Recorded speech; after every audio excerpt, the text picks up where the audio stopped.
When were you notified that there might be an issue with the team? Yeah, Tuesday or Wednesday of last week, Mr. Christina had about mid-October, as an experienced principal, he realized that he had not seen or heard anything about the 8-quarter rule forms that he would have expected to have been signing by then.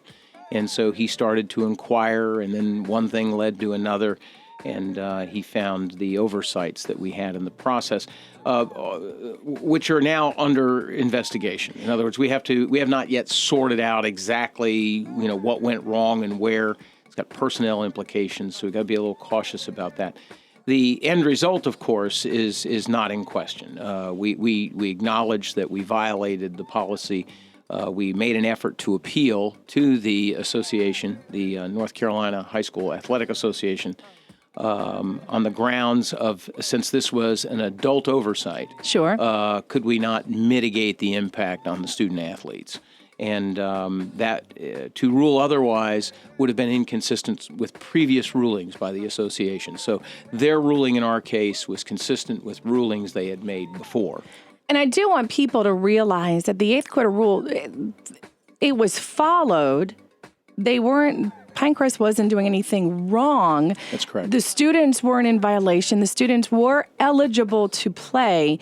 It really was a paperwork issue. That's correct. A paperwork issue intended to protect players. Sure. And so the association had an interest in consistent enforcement statewide. And to that end, whenever you assume the role of enforcement, you have to be consistent. And so you don't wait for a catastrophic injury to then wonder if the policy was followed or not. And so that's where the association's interest is. Of course, we weren't happy with the outcome. Of course. But, another lesson we have to teach our children is that whether you're happy with the outcome or not, you have to understand the outcome. And so, but let me say this to our football players who may be listening this morning. All of the copies of the pilot that accounted or provided the account of all those wonderful experiences they had this year. There's no rule that says that Mr. Warnoff and Mr. Nagy need to go out and burn those newspapers now, okay? Right. The story has been told.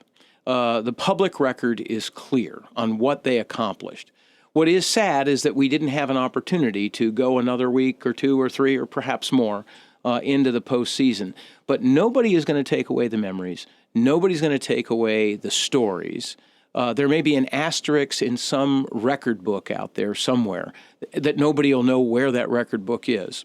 But forever, when they gather for their class reunions, they'll remember the fall of 2015. I'll remember the fall of 2015. Everyone will remember the story that these seniors told. And the underclassmen have the opportunity for redemption in the future. So we will pursue the final determination of what went wrong here. If there needs to be accountability, that will be enacted, and we will make sure that this never happens again.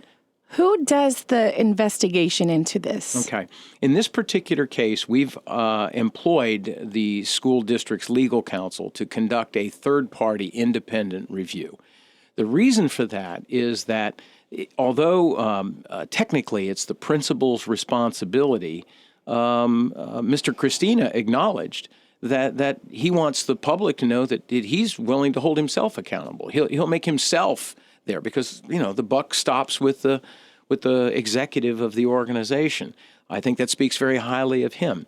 So bottom line is that, nobody at the building level is going to be in a position where they're both judge and subject of investigation. And so Mr. Christina very graciously asked for an independent review to make sure he was not above reproach and to ensure that the public gets a complete independent accounting.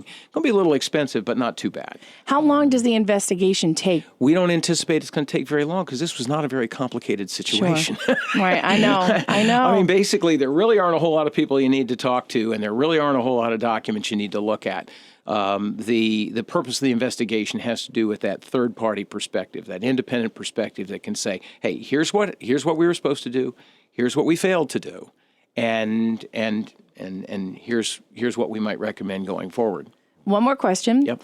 $5,000 fine. It's a lot of money. Yes, it is. Where does that come from? Well, unless there's some other source, it comes right out of the athletic administration fund. So it will come right from dollars that otherwise would have been invested in our students.